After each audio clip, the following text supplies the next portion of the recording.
Chapter 2. Remembering Israel's Wanderings. Then we turned around and headed back across the wilderness toward the Red Sea, just as the Lord had instructed me. And we wandered around in the region of Mount Seir for a long time. Then at last the Lord said to me, "You have been wandering around in this hill country long enough. Turn to the north. Give these orders to the people. You will pass through the country belonging to your relatives the Edomites, the descendants of Esau, who live in Seir. The Edomites will feel threatened, so be careful. Do not bother them, for I have given them all the hill country around Mount Seir as their property, and I will not give you even 1 square foot of their land. If you need food to eat or water to drink, pay them for it. For the Lord your God has blessed you in everything you have done. He has watched your every step through this great wilderness. During these 40 years the Lord your God has been with you, and you have lacked nothing."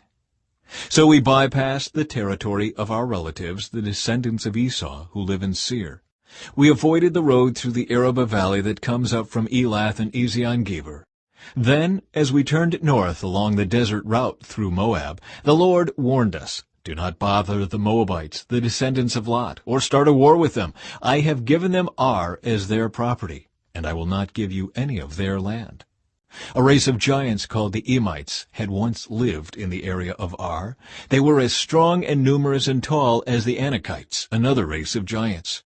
Both the Emites and the Anakites are also known as the Rephaites, though the Moabites called them Emites. In earlier times, the Horites had lived in Seir, but they were driven out and displaced by the descendants of Esau, just as Israel drove out the people of Canaan when the Lord gave Israel their land.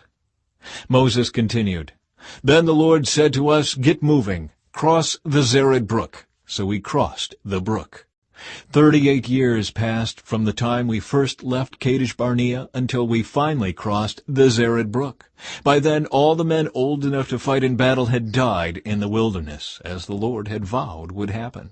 The Lord struck them down until they had all been eliminated from the community. When all the men of fighting age had died, the Lord said to me, 'Today you will cross the border of Moab at Ar, and enter the land of the Ammonites, the descendants of Lot. But do not bother them or start a war with them. I have given the land of Ammon to them as their property, and I will not give you any of their land.' That area was once considered the land of the Rephaites who had lived there, though the Ammonites called them Zamzummites. They were also as strong and numerous and tall as the Anakites. But the Lord destroyed them, so the Ammonites could occupy their land. He had done the same for the descendants of Esau who lived in Seir, for he destroyed the Horites so they could settle there in their place. The descendants of Esau live there to this day.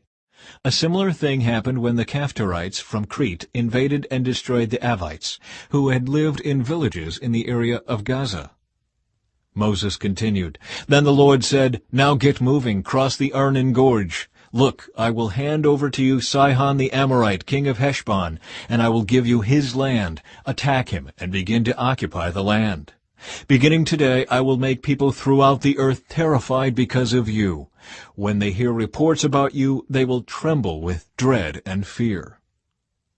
Victory over Sihon of Heshbon. Moses continued, "From the wilderness of Kedemoth I sent ambassadors to King Sihon of Heshbon with this proposal of peace. 'Let us travel through your land. We will stay on the main road and won't turn off into the fields on either side. Sell us food to eat and water to drink, and we will pay for it. All we want is permission to pass through your land. The descendants of Esau who live in Seir allowed us to go through their country, and so did the Moabites who live in Ar. Let us pass through until we cross the Jordan into the land the Lord our God is giving us.'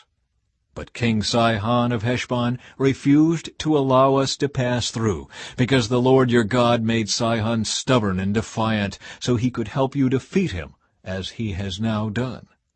Then the Lord said to me, 'Look, I have begun to hand King Sihon and his land over to you. Begin now to conquer and occupy his land.' Then King Sihon declared war on us and mobilized his forces at Jahaz. But the Lord our God handed him over to us, and we crushed him, his sons, and all his people. We conquered all his towns and completely destroyed everyone, men, women, and children. Not a single person was spared.